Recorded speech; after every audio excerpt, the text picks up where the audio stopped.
Hello and welcome friends, welcome to the Jack study circle. Class 11 का हम लोग dimensional analysis देख रहे थे। डायमेंशनल एनालिसिस में दो तीन चीजें बहुत इंपॉर्टेंट हैं जो कि हमने देखे थे फॉर्मूले के हिसाब से, जैसे फोर्स का फॉर्मूला था, इम्पल्स का फॉर्मूला। इस टाइप के जितने भी फॉर्मूले हैं ये सब हम इससे निकाल पाते हैं। तो पहली चीज डायमेंशनल एनालिसिस का ये फायदा है कि आप फॉर्मूला डिराइव कर पा रहे हैं।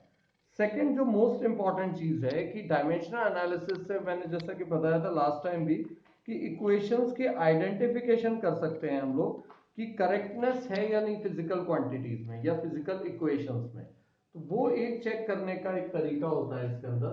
तो that is v is equal to u plus A T. ठीक है, अब तीनों के डायमेंशन हम लोग निकालेंगे। पहले v के निकालते हैं। v का डायमेंशन मतलब वेलोसिटी का। वेलोसिटी का क्या होता था? m l t minus one. ठीक है, मीटर पर सेकंड होता है उस हिसाब से। u भी सेम होगा, इनिशियल हो या फाइनल सेम ही रहता है, m l t minus one.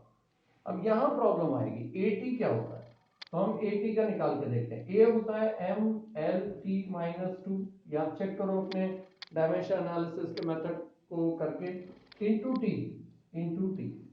अब देखो यहाँ वैल्यू माइनस टू है, यहाँ प्लस वन है, that will make it T to the power minus one. अब इसका डायमेंशन देखो, इसका डायमेंशन, इसका डायमेंशन, तीनों का डायमेंशन फॉर्मूला सेम है। इसका मतलब ये इक्वेशन करेक्ट है। तो डायमेंशनली इक्वेशन करेक्ट है या नहीं ये भी चेक करने के लिए हमें डायमेंशन एनालिसिस का यूज करना पड़ता है। एक और हम देख सकते हैं, s is equal to U T plus half A T square.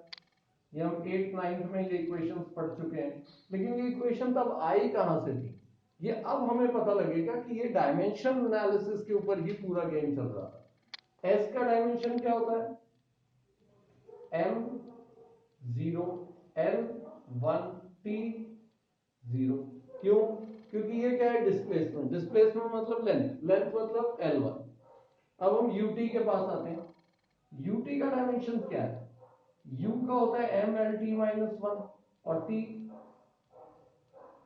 Minus one और वन, t कैंसल। ठीक है ना? ये हर जगह जीरो रखो क्योंकि वेलोसिटी में मास नहीं होता। ठीक है, तो ये कितना आ जाएगा? M L T zero. इसका मतलब इसकी और इसकी दोनों की डायमेंशन सेम है।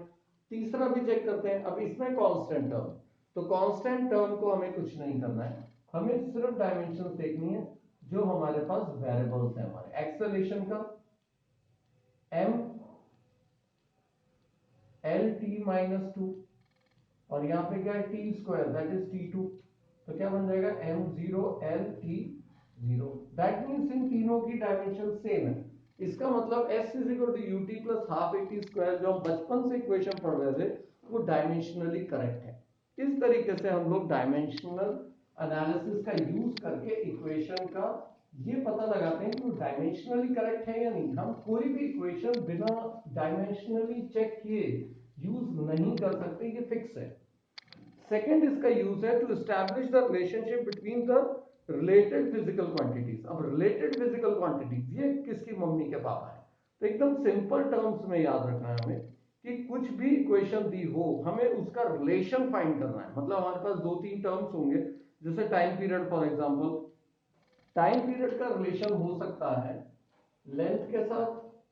ठीक है, लेंथ के साथ हो सकता है और एक्सेलरेशन ड्यू टू ग्रेविटी के साथ हो सकता है। टाइम पीरियड का रिलेशन लेंथ और ग्रेविटी के साथ हो सकता है, इतना हमें पता है। ठीक है, हमने एक कांस्टेंट वो नहीं भी किया तो भी चलता है कि time period is directly proportional to length into acceleration due to gravity. अब टाइम पीरियड का डायमेंशन देखेंगे हम। टाइम पीरियड का dimension M L T zero और टी वन। ठीक है, ये इसका डायमेंशन फॉर्मूला हो गया, मतलब टाइम का। अब हम आते हैं एल का। एल का dimension formula M zero L और टी जीरो। फिर एक्सेलरेशन का देखते हैं। अच्छा, इसके ऊपर पावर कितनी लगनी है तो वो हमने ए ले लिया है, और इधर बी। जी मतलब क्या होता है? Acceleration due to gravity. बचपन से पढ़ रहे हैं 9.8 मीटर पर सेकंड स्क्वायर की वैल्यू। तो जी की डायमेंशंस क्या हो जाएंगी? जो एक्सेलरेशन की होती है, मतलब M zero L T minus two to the power B. अब हमें पावर कंपेयर करनी है, दैट्स इट। अब हम m का पावर कंपेयर करेंगे तो जरूरत ही नहीं है क्योंकि हर जगह जीरो है। मैं l की पावर कंपेयर करता हूँ, l यहाँ पे जीरो है, यहाँ पर l कितना है a, यहाँ पर l कितना है b, मतलब a plus B is equal to zero, the first equation. इसको मैं ऐसे लिख सकता हूँ a is equal to minus b, इसको यहाँ पे छोड़ देंगे। t की बात करते हैं, comparing the powers of t, t कितना है 1, यहाँ पर t कितना है 0, यहाँ पर माइनस 2b। इसका मतलब क्या हुआ कि मुझे b की वैल्यू कितनी मिल गई -1/2। अगर b की वैल्यू -1/2 है तो a की वैल्यू कितनी होगी, a इज इक्वल टू 1/2, एकदम सिंपल। अब पावर 1/2 का मतलब क्या होता है, तो हम वापस t के रिलेशन पर जाते हैं क्योंकि अब हमें वैल्यूज मिल चुकी हैं। तो t इज डायरेक्टली प्रोपोर्शनल को हटा दो, यहाँ पे k कांस्टेंट, हम कभी भी डायरेक्टली प्रोपोर्शनल का साइन हटाते हैं तो कांस्टेंट लगा देते हैं। l के ऊपर पावर कितनी है a मतलब 1/2, और g के ऊपर पावर कितनी है -1/2। अब इससे आपको साफ समझ में आ जाएगा कि g की पावर कहां आनी चाहिए, डिनोमिनेटर में। इसका मतलब the relation will become t is equal to k square root l/g, और यही रिलेशन होता है किसी भी चीज के टाइम पीरियड निकालने का। तो इस तरीके से हमें ये इक्वेशन सॉल्व करनी, एकदम सिंपल तरीके से। याद रखो 1/2 मतलब रूट, और g में नेगेटिव पावर थी इसलिए नीचे आ। तो इस तरीके से हम लोग रिलेशन एस्टैब्लिश कर सकते हैं किसी भी रिलेशन का। एक दो क्वेश्चन आप करके देखो, अगर डाउट है तो मेरे को बताओ। इसके अलावा आता है कि अगर हम कन्वर्जन फैक्टर निकालना चाहते हैं तो what is the meaning of conversion factor.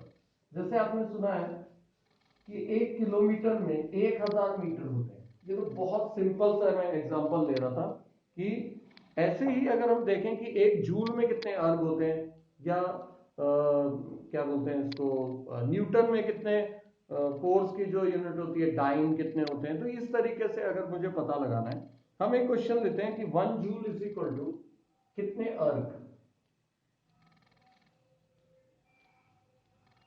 x अर्ग ले लेते हैं, ठीक है। अब जूल आपको मालूम है किसकी यूनिट है, वर्क की। तो वर्क का डायमेंशनल फॉर्मूला सबसे पहले हम लोग देखेंगे। अच्छा, सबसे पहले ये मालूम होना चाहिए कि वर्क की यूनिट है, तो वर्क का डायमेंशनल फॉर्मूला कैसे निकालते हैं। तो वर्क का फॉर्मूला होता है force into displacement. Now what is the formula of force. अब यहां पे फिर आएगा कि फोर्स का फॉर्मूला क्या असल है, तो फिर हमें याद होना चाहिए कि मास इनटू एक्सेलरेशन होता है फोर्स, ठीक है, इनटू डिस्प्लेसमेंट। अब इसका मास का m हो गया, एक्सेलरेशन का lt -2, और डिस्प्लेसमेंट मतलब l की बात हो रही है। वर्क का डायमेंशनल फॉर्मूला बन गया आपका L2T-2। क्लियर कट, आराम से हम लोग इस चीज को कर पाएंगे। अब मैं जूल और अर्ग को रिलेट कर रहा हूं, ठीक है। m L2T-2, ये अर्ग की साइड का लिख दिया, और ये मैं जूल की साइड का, ये अर्ग की साइड का। कोई फर्क नहीं है, बिल्कुल भी नहीं, ठीक है। दोनों को आमने सामने लिखकर हम लोग कंपेयर करने जा रहे हैं कि कितना अर्ग होता होगा ये। तो x इज इक्वल टू, ये पूरा डिवाइड में आएगा। यहां पर मास हम किस में लेते हैं, किलोग्राम में, यहाँ पे ग्राम में। तो 1 kg में कितने, यहाँ पे मैं ऐसे लिख देता हूँ 1 kg, 1 मीटर लेकिन स्क्वायर, 1 सेकेंड मतलब -2। ये पूरा नीचे आएगा 1 ग्राम, 1 सेंटीमीटर, और 1 second to the power minus. अच्छा, ये दोनों सेम है, ये कैंसिल हो जाएंगे। सिर्फ गेम किसका बचा, केजी और मीटर का। ओके, 1 केजी में कितने ग्राम होते हैं, 1000 इंटू 1 मीटर में 100 सेंटीमीटर, लेकिन स्क्वायर है, यहाँ पे स्क्वायर कर लेंगे, and this is your answer. एकदम सिंपल वे में ये आंसर आपके पास आ जाएगा। यहाँ पे 4 0, 4 5 6 7 मतलब 10 टू द पावर 7। इसका मतलब हमारा आंसर क्या हुआ कि 1 joule is equal to 10 to the power 7 erg. इस तरीके से ये रिलेशन हम निकाल सकते हैं। ऐसे ही आपको न्यूटन और डाइन के बीच में निकाल के देखना है। तो बिल्कुल सिंपल है, कोई भी ज्यादा इसमें रॉकेट साइंस जैसी चीज नहीं है। इसके बाद एक इंपॉर्टेंट चीज है कि प्रिसीशन क्या होता है, एक्यूरेसी क्या है और अनसर्टेनिटी क्या है। ये तीनों की डेफिनेशंस आपको करनी है कि एरर्स क्या होते हैं। तो बेसिकली प्रिसीशन और एक्यूरेसी का मतलब ये हुआ कि कितने एक्यूरेटली या कितने क्लोज हैं आप फाइनल वैल्यू के, जो भी ओरिजिनल वैल्यू उसके कितने क्लोज हैं। अब एरर्स में अगर आप देखो तो बेसिकली दो एरर्स होते हैं, एक सिस्टमैटिक एक रैंडम। रैंडम एरर तो आप समझ गए होंगे कि कभी ना कभी आ गया, एक्सीडेंटली हो सकता है वगैरह वगैरह। सिस्टमैटिक एरर का मतलब क्या है, एक तो एरर ऊपर से सिस्टमैटिक। सिस्टमैटिक एरर वो होते हैं जो लगातार आते हैं, किसी एक खास कारण से आते हैं और लॉजिकली पॉसिबल है उसको रिमूव करना। तो सिस्टमैटिक एरर में तीन टाइप्स हैं, इंस्ट्रूमेंट आपका खराब है, दूसरा आपकी एक्सपेरिमेंटल टेक्निक खराब है और दूसरा पर्सनल है। तो अगर आपका इंस्ट्रूमेंट ही खराब है तो you have to change the instrument, otherwise the error will repeat. Second है इम्परफेक्शन आपकी एक्सपेरिमेंटल टेक्निक। टेक्निक अगर सही नहीं है तो आप किसी भी हालत में सही वैल्यूज नहीं ला पाएंगे, तो you have to change the technique और you have to replace the technique with the modern technique. और थर्ड है पर्सनल एरर। पर्सनल एरर को रिमूव करना थोड़ा सा मुश्किल हो जाता है, क्योंकि जब तक आपका स्किल जनरेट नहीं होगा, एक्सपीरियंस नहीं बढ़ेगा, तब तक आप पर्सनल एरर को रिमूव नहीं कर सकते। तो इस टाइप के एरर्स होते हैं। और रैंडम एरर मैंने बताया कि गलती से कभी कभार हो जाना, वो कैसे भी हो सकता है, कभी प्रेशर एकदम से बढ़ जाए, टेम्परेचर कम हो जाए या कोई और गलती हो जाए, तो वो रैंडम एरर में आता है। खैर एरर आना एक बात हो गई, उसको एस्टिमेट करना, क्योंकि एरर आ जाए वो ठीक है, लेकिन एरर को हमें एस्टिमेट करके रिमूव करना बहुत जरूरी है। तो एरर्स के लिए हम लोग पहले कैलकुलेट करते हैं। एक होता है एब्सोल्यूट एरर। एब्सोल्यूट एरर मतलब आपकी जो वैल्यू आई है, ओरिजिनल जो वैल्यू थी उसके बीच का जो डिफरेंस होता है, दैट इज एब्सोल्यूट एरर। और इसको हम लोग मॉड्यूलस में लेके पॉजिटिव वैल्यू लेते हैं। सेकंड है मीन एब्सोल्यूट एरर। ऐसे बहुत सारे एब्सोल्यूट एरर्स आए आपके, उस सबको आपने टोटल किया, divide by the number of term, तो that is known as mean absolute error. Okay. और एक होता है रिलेटिव एरर। रिलेटिव एरर मतलब मीन एब्सोल्यूट एरर जो आपका आया था, ठीक है, उसको डिवाइड बाय मीन, मतलब कितना चेंज हुआ उसको डिवाइड कर देंगे आप मीन वैल्यू से, तो that is known as relative error. इसका मैं एक एग्जांपल लेके बताऊं तो ज्यादा सिंपल हो जाए। अगर कोई चीज है जो हम लोग कैलकुलेट कर रहे हैं, मान लो एक लेंथ है, जो ओरिजिनल लेंथ है 5 सेंटीमीटर, ठीक है, और हमने कैलकुलेशन किया और एक बार मेरे पास वैल्यू आई 5.2 और एक बार आ रही है 5.3, एक बार आ रही है 4.6, ऐसे अलग अलग वैल्यूज आई। एक है जो ओरिजिनली वैल्यू 5 है, मैंने एक बार कैलकुलेट किया 4.5 आई, एक बार किया 5.2 आया, एक बार 4.8 आया, मान लो ऐसी वैल्यूज है, ठीक है।